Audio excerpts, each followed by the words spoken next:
से पढ़ लिए? ऑप्टिकल आइसोमर्स के लेक्चर किससे पढ़ लिए? बड़ा टॉपिक है ये, अगर पढ़ रखा होगा तो अच्छी तरह से समझ आएगा, नहीं तो फिर तुम कुछ भी कर लो फिर दिक्कत रहेगी पूरी ऑर्गेनिक के अंदर। आजकल जो नीट में एडवांस में जो क्वेश्चन पूछ रहे हैं सब इससे रिलेटेड है, तो इसलिए लेक्चर जरूर पढ़े होने चाहिए।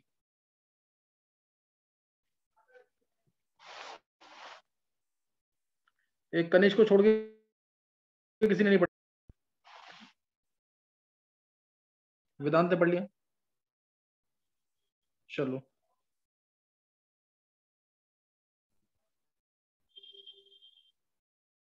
चलो नोट करना है। देखो लास्ट टाइम मैंने तुम्हें इसके अंदर ऑप्टिकल आइसोमर्स के अंदर स्टार्टिंग कर दी थी बिल्कुल मैंने। इसमें तुम्हें बताया कि ऑर्डिनरी लाइट को पास करते हैं जब निकोल प्रिज्म से तो आगे जाती है, तो अब लाइन जो लाइट मिलेगी वो प्लेन पोलराइज लाइट होगी, और उसको जब हम पास करेंगे आगे क्या कहते हैं पोलर इमिटेड ट्यूब से, तो फिर हमें वो लाइट को रोटेट कर देगी, लाइट को रोटेट कर देगी। Polar optical active substance present होता है, वो लाइट को रोटेट कर देगी या तो राइट में या लेफ्ट में। राइट में रोटेट करेगी तो डेक्स्ट्रो, लेफ्ट में रोटेट करेगी तो लीवो। फिर इसमें दो एंगल डिफाइन किए थे मैंने, दोनों एंगल थे ऑब्जर्व्ड एंगल ऑफ रोटेशन और स्पेसिफिक एंगल ऑफ रोटेशन। उससे रिलेटेड एक छोटा सा न्यूमेरिकल कराया, वीडियो चेक करोगे तो उसमें एक बेटर न्यूमेरिकल दे रखा है, इसका एक बेटर न्यूमेरिकल दे रखा है, वो ज्यादा अच्छा न्यूमेरिकल है, उसको जरूर अटेंड कर। तो अभी मैं तुम्हें यहाँ पे बताऊंगा, यहाँ पे मैं तुम्हें बताऊंगा क्या कंडीशन है for a substance to be optically active. एक सब्सटेंस को ऑप्टिकली एक्टिव होने के लिए, यानी वो लाइट को रोटेट कर दे या राइट में या लेफ्ट में, उसकी क्या कंडीशन है। पहले तो एक सिंपल सा क्वेश्चन है, उसको सॉल्व कर लेंगे। तुम्हें सिंपल ये बताना है कि इसके अंदर कितने कायरल सेंटर। कायरल सेंटर मैंने तुम्हें बता रखा क्या होता है, एक ऐसा कार्बन, एक ऐसा कार्बन या एक ऐसा क्या कहते हैं एटम, और जनरली वो क्या होगा sp3 जनरली क्या होगा वो sp3 जिसकी चारों वैलेंसीज पे डिफरेंट ग्रुप होंगे, जिसकी चारों वैलेंसीज पे डिफरेंट ग्रुप होंगे, जैसे C, F, C L, B R, I, इस तरीके से। इसमें कायरल कार्बन है,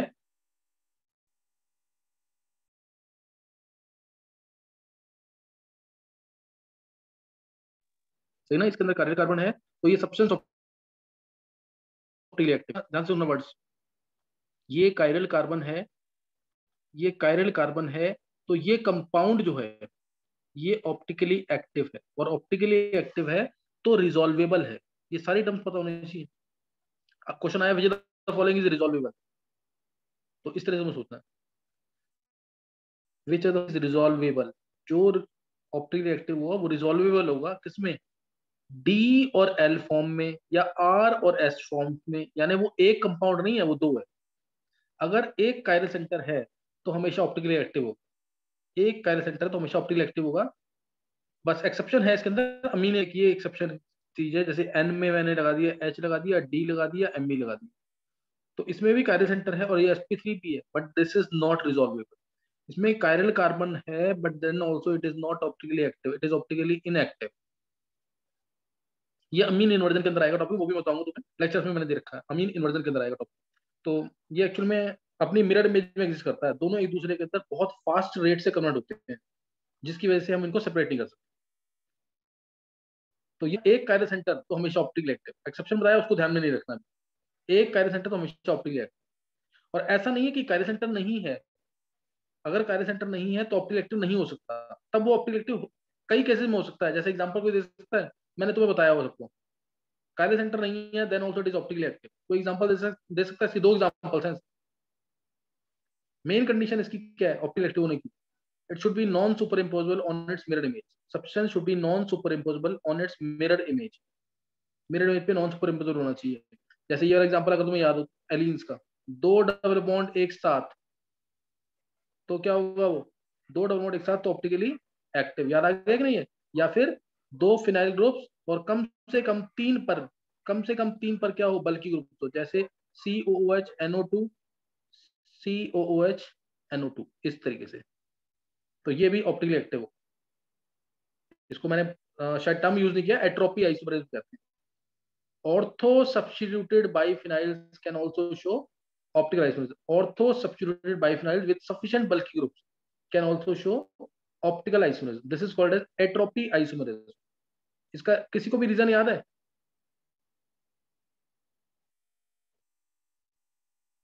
किसी को भी इसका रीजन याद है?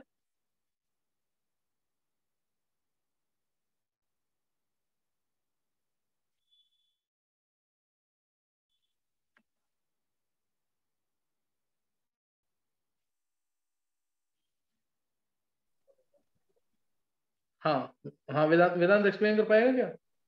सर शायद ये है कि COH और ये दोनों बल्कि ग्रुप में, तो इनमें रिपल्शन होंगी, तो एक रिंग का जो प्लेन है वो चेंज हो जाएगा, परपेंडिकुलर प्लेन में चली जाएगी।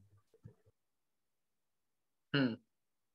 देखो, अगर ये दोनों रिंग सेम प्लेन में होती, ध्यान देना एक बार, अगर ये दोनों सेम रिंग में होती तो ये आ गई plane of symmetry and it would have been optically inactive. तब ऑप्टिकली ये प्लेन ऑफ सिमेट्री आ गई ना, COH के सामने COH, NO2 के सामने NO2 should be optically inactive, but actually it is optically active. क्यों?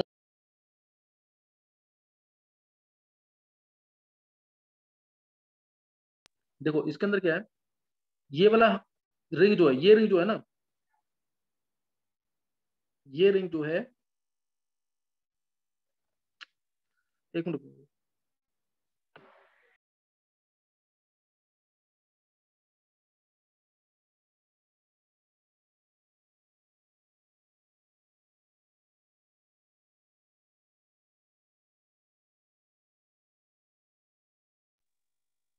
देखो इसमें ये रिंग जो है, अगर इस स्क्रीन के ऊपर ये एज इट इज स्क्रीन के ऊपर है, तो ये वाली रिंग जो है ना, इसको ध्यान से सुनना, ये वाली जो रिंग है, रिपल्शन की वजह से ये इसके परपेंडिकुलर हो जाएगी। कैसे? ये पॉइंट ध्यान देना, ये वाला पॉइंट और ये वाला पॉइंट, ये दोनों क्या होंगे? ये पीछे की तरफ हो जाएगा स्क्रीन से, ये तुम्हारी तरफ हो जाएगा आगे की तरफ, ये ऐसे खड़े हो जाएंगे। तो किस वजह से? Because of repulsion between the bulky groups. और इसीलिए क्या होगा, ये नॉन सुपर इम्पोजर होगा अपनी मिरर इमेज पे, और ये ऑप्टिकली एक्टिव होगा।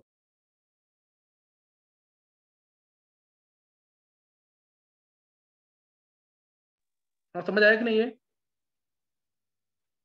तो दो केसेस हैं, जब कायरल सेंटर नहीं है then also it is optically active. एक तो एलिन्स के अंदर, एक एलिन्स के अंदर, एक ऑर्थो सब्स्टिट्यूटेड बाइफिनल्स। हाँ, एलिन्स मैंने बोला तो ये अंडरस्टूड है किसके अंदर, कि स्पाइरेंस भी आ सकते हैं, ये स्पाइरेंस भी आ गए। दो रिंग एक साथ यहाँ पे लगा दिया एमी, तो ये भी ऑप्टिकली एक्टिव है, ये भी एक्टिव। मतलब दो केसेस हैं, लेकिन डबल बॉन्ड को मैं अगर रिंग की फॉर्म में लूं तो इसको भी मान सकते हैं कि ये भी ऑप्टिकली एक्टिव हो सकता है। दो रिंग एक साथ और ends different, terminal groups different, तो क्या शो करेगा? Optical isomerism. तीन रिंग एक साथ, तीन रिंग एक साथ, या तीन रिंग तीन डबल बॉन्ड एक साथ, तो वो शो करेगा ज्योमेट्रिकल आइसोमेरिज्म। याद है ना ये? याद है कि नहीं ये? चलो, अब मैंने तुम्हें यहाँ पे बता दिया कायरल सेंटर क्या है, बस ये ध्यान था अभी तो। कायरल सेंटर ऐसा एक कार्बन ऐसा, एक कार्बन या कोई एटम ऐसा sp3 वाला, जिसकी चारों वैलेंसीज क्या हो डिफरेंट, जिसकी चारों वैलेंसीज क्या हो डिफरेंट। मैं sp3 वाला जानबूझ के बोल रहा हूँ क्योंकि sp2 प्लेनर होता है और sp भी प्लेनर होता है, इसलिए मैं sp3 जानबूझ के बोल रहा हूँ कि प्लेनर ना हो। प्लेनर है तो उसके पास हमेशा मॉलिकुलर प्लेन ऑफ सिमेट्री होगी, प्लेनर है तो उसका हमेशा मॉलिकुलर प्लेन ऑफ सिमेट्री होगी। ये दो बातें जो बताइए ना, दोनों बहुत इंपॉर्टेंट, दोनों ध्यान रखना। और ऑर्थो सब्स्टिट्यूट बाइफिनाइल्स में जो होगा उसको हम एट्रोपी आइसोमेरिज्म भी कहते हैं, एट्रोपी आइसोमेरिज्म। देखो लेक्चर से पढ़ के रखोगे ना तो तुम्हें मजा आएगा लेक्चर से, मतलब तुम्हें आंसर दोगे यहाँ पे क्वेश्चंस के तो तुम्हें अच्छा लगेगा। वो मतलब पूरे 11th क्लास में सिर्फ दो ही बच्चों ने पढ़ा हुआ है, वेदांत ने और एक कनिष्क ने। किसी चीज का एडवांटेज है ना, जिससे फायदा होता है वो जरूर तुम करो। और जो बेस्ट तरीका है, मैं अपने एक्सपीरियंस के बेसिस पे बता रहा हूँ, जो बेस्ट तरीका है ना यही है कि तुम लोग पहले लेक्चर्स करके रखो और फिर यहाँ पे पढ़ो, ताकि क्वेश्चंस के आंसर करो, तुम्हें भी मजा आए करने का। चलो अभी मैंने तुम्हें बता दिया ये कायरल सेंटर क्या होता है। अब मैं एक कंपाउंड ऐसा दे रहा हूँ जिसमें तुम्हें निकालने हैं नंबर ऑफ कायरल सेंटर, जल्दी से निकालेंगे। Calculate number of chiral centre, जल्दी से निकालेंगे ताकि मैं थ्योरी ढंग से पढ़ा सकूं। ये कंपाउंड में दे रहा हूँ, उसमें नंबर ऑफ कायरल सेंटर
चलो इसके अंदर निकालना नंबर ऑफ कार्य सेंटर्स। नंबर ऑफ कार्य सेंटर कितने फास्ट निकालेंगे जल्दी से?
हाँ निकाला किसी ने?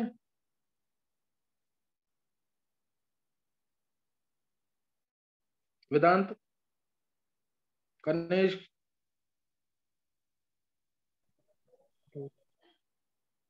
वेदांत ने 10 निकाला है। चलो फिर और किसी ने निकाला नहीं इसको आंसर, एक बार काउंट कर रहे हो। देखो कार्य सेंटर निकालने हैं, यानी ऐसा छवि का 13 है। कार्य सेंटर निकालने हैं जिसमें कार्य सेंटर निकालने हैं जिसकी चारों, ऐसा एटम जिसकी चारों वैलेंसी डिफरेंट हो।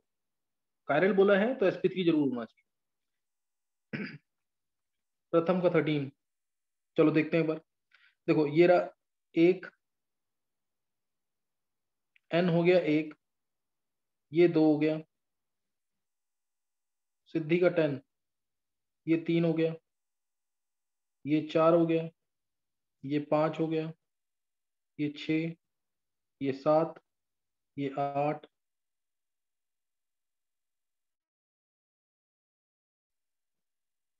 ये 10। और कौन से आ रहे हैं प्रथम, और कौन से आए हैं इसके अलावा? प्रथम,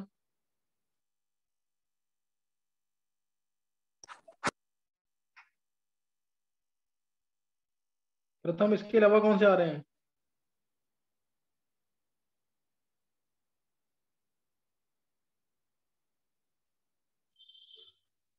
सर गलती हो गई, लोग आगे वाले नहीं लेंगे इसकी जो आगे गए हैं।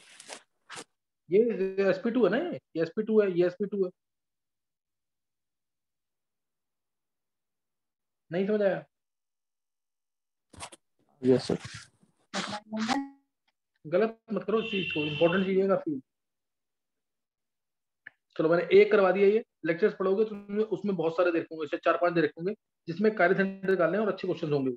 इसमें मैं कोई टाइम नहीं लगाऊंगा आगे इसमें, सही ना। नेक्स्ट पढ़ेंगे एलिमेंट्स ऑफ सिमेट्री। नेक्स्ट पढ़ेंगे अब एलिमेंट्स ऑफ सिमेट्री, यानी क्या कंडीशन है for compound to be optically active. Main condition मैंने तुम्हें बता दी है, एक कंपाउंड तभी ऑप्टिकली एक्टिव होगा जब वो नॉन सुपर इम्पोजल होगा अपनी मिरर इमेज पे, अपनी मिरर इमेज पे नॉन सुपर इम्पोजल हो जाएगा, तो क्या होगा? Optically active. तो क्या होगा? ऑप्टिकली एक्टिव, यानी उसके पास कोई भी एलिमेंट ऑफ सिमेट्री नहीं होना चाहिए, should not possess any element of symmetry. Clear?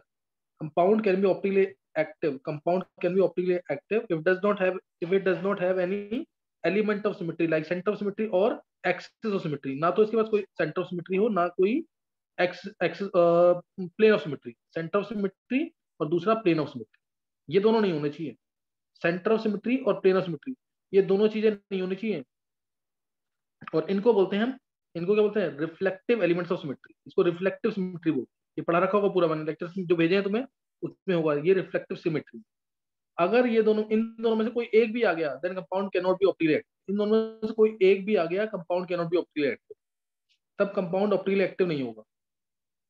ये चीज ध्यान रखनी है इसके अंदर से, ये चीज इसके अंदर ध्यान रखनी है। अच्छा नेक्स्ट है, एक तो ये हो गया यहाँ पे, और ये क्या है, रिफ्लेक्टिव एलिमेंट्स ऑफ सिमेट्री है। रिफ्लेक्टिव एलिमेंट्स ऑफ सिमेट्री, जिनमें रिफ्लेक्शन होगा, जिनमें क्या होगा, रिफ्लेक्शन होगा।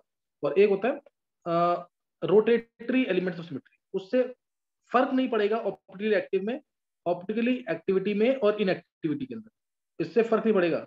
सेंटर ऑफ सिमेट्री मैंने बता दिया तुम्हें, इसको सीआई से भी डिनोट किया जाता है कई बार, सीआई से भी डिनोट करते हैं इसको। फिर मैंने बोला rotatory elements of symmetry, rotatory elements of symmetry, उसमें आता है axis of symmetry AOS, axis of symmetry, clear, axis of symmetry ये आएगा, या आएगा ऑल्टरनेटिंग एक्सिस ऑफ सिमेट्री, या ऑल्टरनेटिंग एक्सिस ऑफ सिमेट्री। मैं इन चारों की एक एक एग्जांपल लेकर समझा दूंगा तुम्हें कि क्या चीज है। फर्क किससे पड़ेगा, फर्क किससे पड़ेगा, सिर्फ इससे, सिर्फ इसी से फर्क पड़ेगा और किसी से फर्क नहीं पड़ना। अगर कंपाउंड के पास सेंटर ऑफ सिमेट्री आ गया तो ऑप्टिकली क्या होगा, वो इनएक्टिव। अगर एलिमेंट का प्लेन ऑफ सिमेट्री आ गया तो ऑप्टिकली इनएक्टिव। कोई एक भी आ गया ना तो भी ऑप्टिकली इनएक्टिव, दोनों भी आ सकते हैं, एक भी आ सकता है। जैसे मैं कोई एग्जांपल लूंगा, ये लिया है, इसको एज्यूम करेंगे, इसमें ले लिया मैंने MEH, HME, MEH, HME। तो तुम्हें से कोई बता सकता है इसमें कौन सा एलिमेंट ऑफ सिमेट्री है, इसमें कौन सा एलिमेंट ऑफ सिमेट्री है?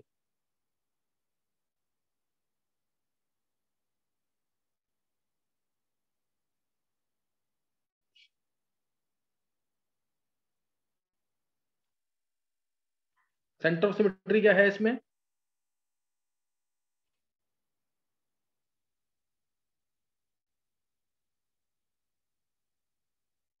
कनिष्क, वेदांत, छवि, बाकी बच्चे भी ट्राई करेंगे क्या डायगोनल। इसके पास? नहीं मैं वेदांत मैं पूछ रहा हूँ सेंटर ऑफ सिमेट्री और प्लेन ऑफ सिमेट्री की बात कर।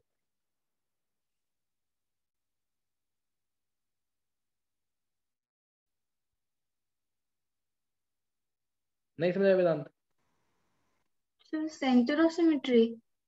हाँ है कि नहीं इसमें? सेंट्रल पॉइंट से, ध्यान देंगे, सेंट्रल पॉइंट से इक्वल डिस्टेंस पे लाइन एक्सटेंड करूंगा, जैसे यहाँ पे एक्सटेंड की, यहाँ पे क्या एमई इधर मिल रहा है, इक्वल डिस्टेंस पे क्या एमई मिल रहा है?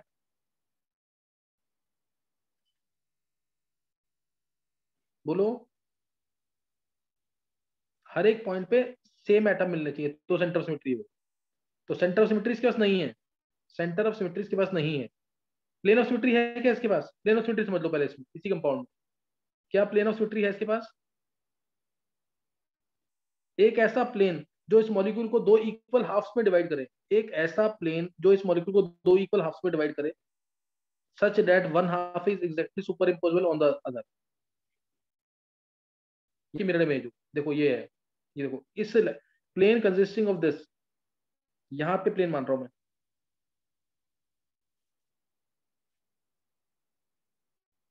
क्या नहीं समझ आया? ये प्लेन बीच में, इधर भी देखो एमई दिख रहा है, इधर भी एमई दिखेगा सेम जगह, इधर ऐसे दिख रहा है, इधर ऐसे दिख रहा है, क्या ये प्लेन है कि नहीं? ये प्लेन ऑफ सिमेट्री है इसके पास कि नहीं? छवि, यस सर। तो ये इसके पास पीओएस है, तो ये ऑप्टिकली इनएक्टिव है, this compound is optically inactive, clear, this compound is optically inactive, ये इनएक्टिव कंपाउंड है। तो तुम्हें इस तरह से पता लगाना है, इसके पास ये पीओएस है, प्लेन ऑफ सिमेट्री, इसके पीओएस है plane of symmetry, centre of symmetry नहीं था इसके पास, सेंटर ऑफ सिमेट्री नहीं है इसके पास। अच्छा अब अगर अगली लाइन, किसी को डाउट तो नहीं है इसमें? एक बार हैंड रेज करेंगे, किसको समझ आ गई फास्ट, जल्दी से। वेदांत, कनिष्क, शिखा, बॉबी, छवि, मयंक, अंशिता, श्रुतिका, हर्ष, बिंदिया, कृष्णा, अर्नव, वंशिका, आरुष, आरुष, आरुष भी अटेंड कर रहा है, बहुत अच्छा आरुष, कुछ भी समझ आ रहा है कर ले अटेंड, कुछ नहीं होता। निहारिका, सम्यक, अखिलेश, विधि, प्रथम, सुधांशु, ऋतिक, सिद्धांत गुल, सिद्धांत गुल, उसके आगे मुकुल, मुकुल और कोई? एक, तो ऑलमोस्ट सबको 5-6 बच्चे रह गए हैं। सिद्धि को समझ समझ आ गया ना? यस सर, आ गया। विधि, विधि वर्मा, निकिता, इनको समझ आ गया होगा। चलो ये ये चीजें समझ आ गई होंगी। ये मैंने बताया इसके अंदर प्लेन ऑफ सिमेट्री। अब नेक्स्ट मैं एग्जांपल ले रहा हूँ, ध्यान देना क्या है इसके अंदर। अच्छा, एक्सिस ऑफ सिमेट्री की डेफिनेशन सुनना पहले। Axis of symmetry, axis of symmetry, पहले ना जो मैं वर्ड बोल रहा हूँ उसी से खुद डेफिनेशन निकाला करो। एक्सिस ऑफ सिमेट्री यानी एक ऐसी लाइन, एक ऐसी इमेजिनरी लाइन जिसके अराउंड मैं इस मॉलिक्यूल को घुमाऊं 360 से, जिसके अराउंड मैं इस मॉलिक्यूल को घुमाऊं 360 डिग्री के एंगल से। और अगर ये मॉलिक्यूल 2 बार रिपीट होता है तो उसे बोलेंगे डायड एक्सिस या C2 एक्सिस ऑफ सिमेट्री। और अगर ये मॉलिक्यूल 3 बार रिपीट होता है तो उसे बोलेंगे ट्रायड एक्सिस। 2 बार रिपीट हो रहा है तो 180 पे रिपीट हुआ होगा, 3 बार रिपीट हो रहा है तो 120 पे रिपीट हुआ होगा, और 4 बार रिपीट हो रहा है तो टेट्राड एक्सिस बोलेंगे। 4 बार रिपीट होता है तो 90 पे रिपीट होगा, टेट्राड एक्सिस, पेंटाड एक्सिस, हेक्साड एक्सिस। जैसे मैं एक एग्जांपल ले लेता हूँ जिससे तुम्हें बिल्कुल ढंग से क्लियर हो जाएगा। जैसे ये मॉलिक्यूल है, मान लो, जैसे मैं बेंजीन ले लिया, तो बेंजीन के पास कौन सी प्रिंसिपल एक्सिस ऑफ सिमेट्री है? देखो इस, ध्यान देना बिल्कुल, बेंजीन ले लिया मैंने, इससे सबसे सही से क्लियर हो जाएगा। देखो इस पॉइंट पे, इस पॉइंट पे अगर मैं मॉलिक्यूल इस पॉइंट लाइन निकालूं, इमेजिनरी लाइन तुम्हारी तरफ आती हुई, और मैं इस मॉलिक्यूल को घुमाऊं 360 से, तो कितनी बार ये मॉलिक्यूल रिपीट होगा?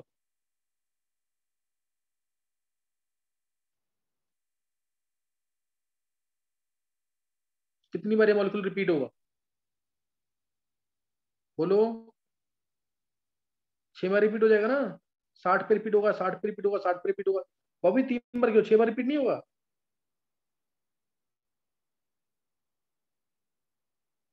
वो भी ओके सर। 6 बार रिपीट होगा ना, हर 60 पे आएगा कि नहीं? है 60 से घुमा, ये पॉइंट यहां से यहां आ जाएगा, ये पॉइंट यहां से यहां आ जाएगा। 60 बार, 6 बार रिपीट होगा ना, तो उसके बाद C6 एक्सिस ऑफ सिमेट्री है। C6 एक्सिस ऑफ सिमेट्री है। अच्छा, क्या इसके पास C3 या C2 नहीं है? 120 पे घुमाने से भी रिपीटेशन आएगी कि नहीं? 180 पे भी रिपीटेशन आएगी कि नहीं? वो भी एक्सेस होंगी सिमेट्री इसके पास, C3 भी होगी, C2 भी होगी, 180 पे भी। ये पॉइंट यहाँ था तो यहाँ पे आ जाएगा, यहाँ आ जाएगा। तो इसका C2 एक्सिस ऑफ सिमेट्री भी है। लेकिन अगर पूछेगा तो तुम्हें प्रिंसिपल एक्सिस बतानी है। प्रिंसिपल एक्सिस बतानी है जो हाईएस्ट एक्सिस है। 60 पे आ रही है ना रिपीटेशन, तो प्रिंसिपल एक्सिस ऑफ सिमेट्री बोला तो सबसे बड़ी एक्सिस जो है उसको बताना है। 360 को मैं 6 से डिवाइड कर रहा हूँ, 6 बार रिपीटेशन हुई है, तो C6 एक्सिस ऑफ सिमेट्री है इसके पास। तो ऐसे ही क्या इस मॉलिक्यूल के पास कोई एक्सिस ऑफ सिमेट्री है? क्या इस मॉलिक्यूल के पास कोई एक्सिस ऑफ सिमेट्री है?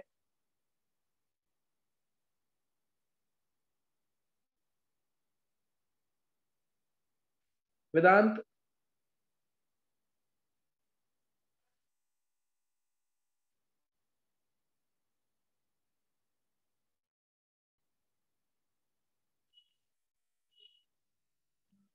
वेदांत, सर ये वाला नहीं आता। नहीं समझ आया? अच्छा चलो एक मिनट, मैं और इजी एग्जांपल लेता हूँ, मैं इसी पेज पे दोबारा आऊंगा। मैं और एग्जांपल, डेफिनेशन समझ आ गई वेदांत की नहीं? Yes sir. डेफिनेशन है वेदांत, इसको मैं एक बार और सिंपल तरीके से लूंगा मैं। जैसे मैंने बोला, चलो एक ना क्यूब का एग्जांपल लेता हूँ। उससे जैसे रूम, जिस रूम में तुम बैठे हो ना अपने, उसी को सोचो। जिस रूम में तुम बैठे हो उसी को सोचो तुम। फैन से आती हुई एक इमेजिनरी लाइन है, फैन के पास से आती हुई एक इमेजिनरी लाइन है सेंटर से फ्लोर तक जा रही है। अब इस लाइन के अराउंड अगर मैं इस रूम को घुमाऊं, मैं सबसे सिंपल एग्जांपल ले रहा हूँ, टफ एग्जांपल नहीं है। अगर मैं इस रूम को घुमाऊं तो कितनी बार ये रूम रिपीट होगा 360 से घुमाने पर?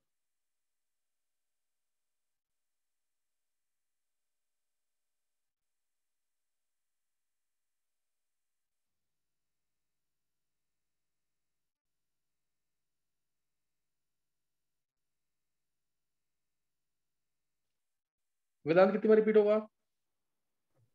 सर 4 बार। हाँ, ये समझ आ गया कि नहीं? तो उसके बाद कौन सी एक्सिस सिमेट्री हो गई है? 360 पे 4 बार रिपीट हुआ, तो 360/4 या 990, तो ये कौन सी एक्सिस ऑफ सिमेट्री हुई?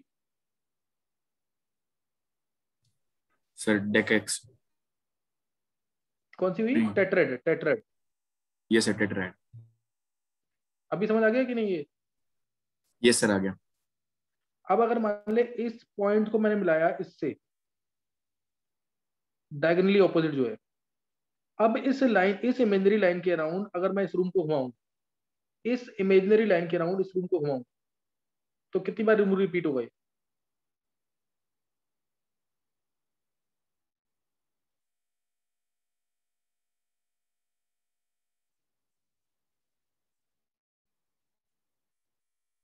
ये थोड़ी सी इमेजिनेशन पे डिपेंड करेगा सर 2 बार। चलो और इजी एग्जांपल, हाँ 2 बार रिपीट होगा ये।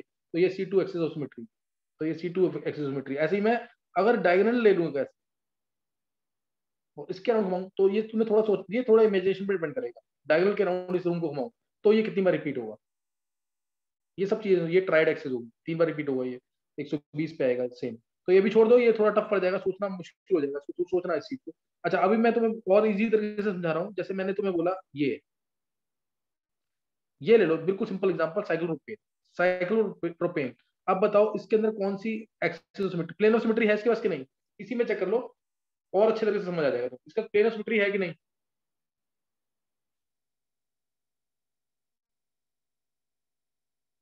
इसके पास प्लेन ऑफ सिमेट्री है कि नहीं? यस सर है। हाँ, कितने प्लेन ऑफ सिमेट्री है इसके पास? इसके पास कितने plane of symmetry?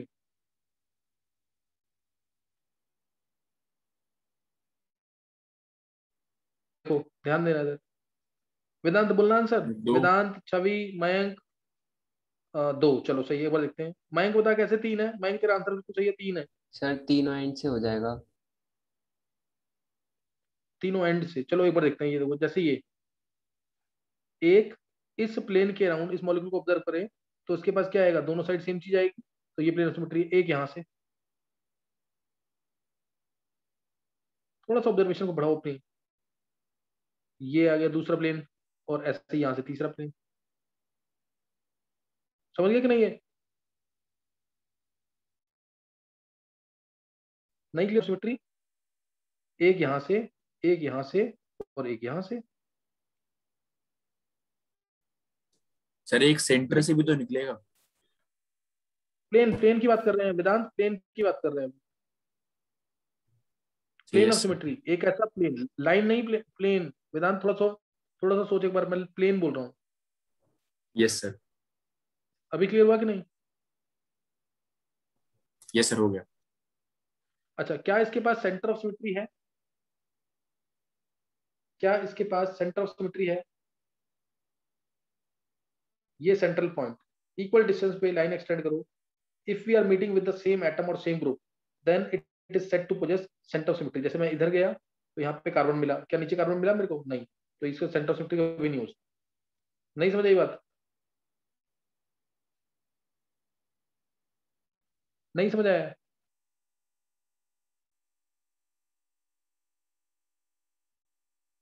Centre of symmetry समझ आया कि नहीं? Yes sir. चलो सेंटर ऑफ सिमेट्री समझ आ गया ना। तो मैंने इसके अंदर तुम्हें बताया एक साइक्लोप्रोपेन के अंदर 3 प्लेन ऑफ सिमेट्री होती हैं। अगर एक ही होता है ना, cyclopropane is a planar molecule, ये याद रखना line, cyclopropane is a planar molecule, तो इसके पास प्लेन ऑफ सिमेट्री होगा। तो इसके पास क्या होगा? प्लेन ऑफ सिमेट्री, एक मॉलिकुलर प्लेन। मतलब इसी मॉलिक्यूल को पूरा काट सकते हैं हम, since it is plane. Cyclopropane के अंदर 3 एटम्स हैं, और 3 एटम्स के बारे में तो सबने पढ़ा होगा मैथ्स में कि 3 एटम्स हैं, सो दे आर कोप्लेनर। तो ये इसके ऊपर मॉलिकुलर प्लेन ऑफ सिमेट्री भी है। कोई मॉलिक्यूल अगर प्लेनर है तो उसके पास प्लेन ऑफ सिमेट्री हमेशा होगा। कौन सा वाला? Molecular plane of symmetry. मतलब अगर तुम उसको कट करोगे ना, जैसे ये, मैं कोई भी एग्जांपल ले लूं उसका, जैसे ये ले लिया मैंने सपोज, तो क्या ये मॉलिक्यूल प्लेनर है? मैंने पूछा जैसे ट्रांसब्यूटिन, क्या ये मॉलिक्यूल प्लेनर, ये सॉरी प्लेनर तो है ही है, तो क्या इसके पास प्लेन ऑफ सिमेट्री होगा कि नहीं? इसके पास प्लेन ऑफ सिमेट्री डेफिनेटली होगा, और मॉलिकुलर प्लेन ऑफ सिमेट्री। जब मैं इसको कट करूंगा ना, जब कट करूंगा यहाँ से लाते हुए ऐसे, यहाँ से कट करता जाऊंगा इसको, यहाँ से कट करता जाऊंगा, तो आधा मॉलिक्यूल ऊपर आ जाएगा, आधा मॉलिक्यूल नीचे रह जाएगा। इसको बोलते हैं मॉलिकुलर प्लेन ऑफ सिमेट्री। अगर मॉलिकुलर प्लेनर है तो उसका प्लेन ऑफ सिमेट्री हमेशा होगा, उसे बोलते हैं मॉलिकुलर प्लेन ऑफ सिमेट्री। जैसे अगर मैं सिस की बात कर लूं, सिस के अंदर ये मैंने ऊपर किया, थोड़ा सा ना इमेजिनेशन को इसमें बढ़ाना पड़ेगा। ये सिस मैं लगा रहा हूँ, सिस बना रहा हूँ, तो सिस के अंदर तो दो प्लेन ऑफ सिमेट्री है। सिस के अंदर दो प्लेन ऑफ सिमेट्री, कौन कौन से? कौन कौन से? एक तो ये वाला, एक ये वाला, देखो इधर CH3, इधर CH3, HH, और एक मॉलिक्यूलर प्लेन ऑफ सिमेट्री है, एक मॉलिक्यूलर प्लेन ऑफ सिमेट्री है। कोई डाउट? किसी को डाउट कोई इसमें?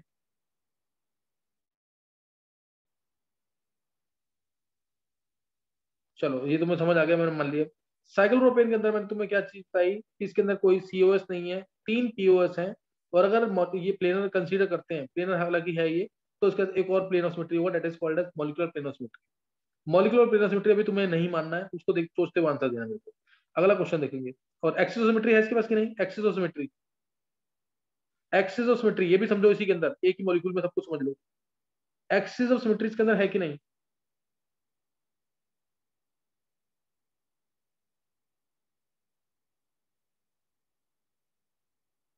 वेदांत, है कौन सी वाली? एक जो बिल्कुल सेंटर से पास होगी। बिल्कुल सही है, इसके सेंटर से, इस सेंटर से तुम्हें एक लाइन जा रही है तुम्हारी तरफ आती है, इस सेंटर से एक लाइन जा रही है तुम्हारी तरफ आती है। तो अगर तुम इसको घुमाओगे 360 से, तो ये वाला पॉइंट यहां कब आएगा और यही वाला पॉइंट यहां कब आएगा? 120 पे आएगा कि नहीं? इस पॉइंट से लाइन आ रही है, इस पॉइंट से, यहां से एक लाइन आई सेंटर से बिल्कुल, और ऐसे नीचे से निकल रही लाइन, ये लाइन नीचे से निकल रही। तो इस लाइन के अराउंड अगर तुम इस मॉलिक्यूल को घुमाओगे, तो ये मॉलिक्यूल 360 पे घुमाने से इस लाइन के अराउंड 3 बार रिपीट होगा, तो 360 डिवाइड बाय 3, तो इसके पास C3 एक्सिस ऑफ सिमेट्री है। C3 एक्सिस ऑफ सिमेट्री, कोई डाउट?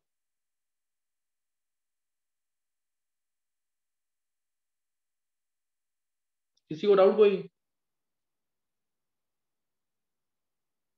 चलो एक बार हैंड रेज करना है किसको सारी बातें समझ आ गई। POS साइक्लोप्रोपेन में, COS साइक्लोप्रोपेन के अंदर, AOS साइक्लोप्रोपेन के अंदर। एक टर्म बहुत इंपॉर्टेंट है, डबल AOS, मैं सिखाऊंगा तुम्हें, पहले ये सीख लो एक बार।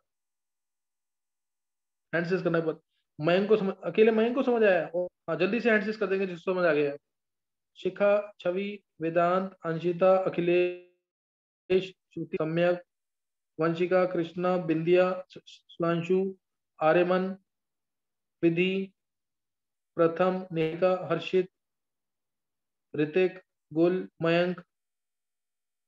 आर्यमन तूने सुनाया नहीं है अभी तक मेरे को। आर्यमन, हाँ जी सर, देवांशी, सर अभी देवांशी को समझ गया आ हुआ गया, था देवांशी सर बहुत अच्छे। शादी में। चलो मेरे से भी बात करना क्लास के बाद। देवांशी, मयंक, देवांशी, तुम भी नहीं सुना रहे हो मेरे को, गुल नहीं सुना रही है, गुल तुम्हें सुनाने को बोला था मैंने। चलो देखो ये चीज हो गई यहाँ पे। अब एक बार एग्जांपल ले रहा हूं मैं, तुम्हें इसको सोचना है। जैसे मैंने लिया साइक्लोब्यूटेन, इसके अंदर निकालने डिटेल। साइक्लोब्यूटेन, ये रहा साइक्लोब्यूटेन, इसके अंदर तुम सोचो अब COS, POS, AOS, तीनों निकालना तुम्हें, COS, POS और AOS। और POS ये भी बताना कितने हैं, POS कितने हैं इसके अंदर साइक्लोब्यूटेन के अंदर, फास्ट।